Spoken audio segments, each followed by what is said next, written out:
বাজবার পর তোমরা আমাদের বিদেশি নাগরিক বলছো,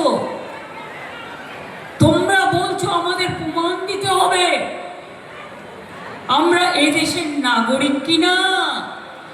আগে তোমরা প্রমাণ করো তোমরা এই দেশের নাগরিক কিনা, তারপরে মানুষের কাছে মানুষকে চ্যালেঞ্জ করো। অধিকারের জন্য আমি রাস্তা থেকে সুপ্রিম কোর্ট পর্যন্ত লড়াই করেছি এবং সেই জন্যেই যা ভোট উঠছে এইটুকু ভোটও জেনে রাখবেন, এই লড়াইয়ের জন্য আপনারা আমার পাশে ছিলেন, এর জন্য আমার কোনো কৃতিত্ব নেই, কৃতিত্বটা।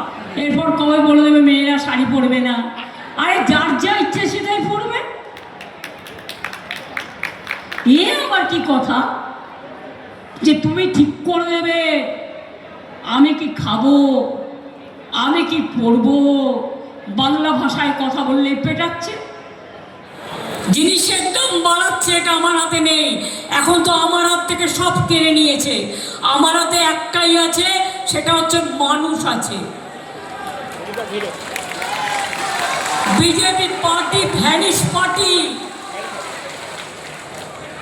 কখনো শুনেছেন নির্বাচন কমিশনের নোটিফিকেশনে বিজেপি চিহ্ন দিচ্ছে?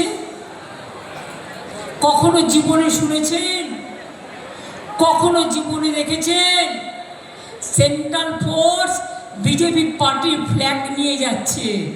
লজ্জা করে না? গলায় দড়ি দিয়ে মরা উচিত বিজেপির নেতৃবৃন্দকে। 1 2 3 4 বিজেপির হবে হার, 1 2 3 4 তৃণমূল জিতবে আবার, জোড়া ফুল জিতবে আবার। বলে গেছে গাছে বেঁধে পেটাবে, আমি শুনলাম, আমি বলি গাছটাও আমাদের, সবুজটাও আমাদের, জঙ্গলটাও আমাদের।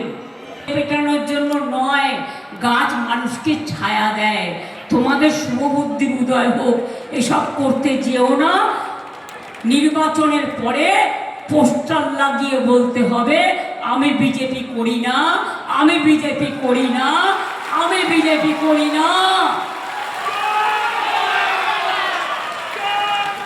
আরো লেটেস্ট খবরের আপডেট পেতে ফলো করুন রাতদিন.in।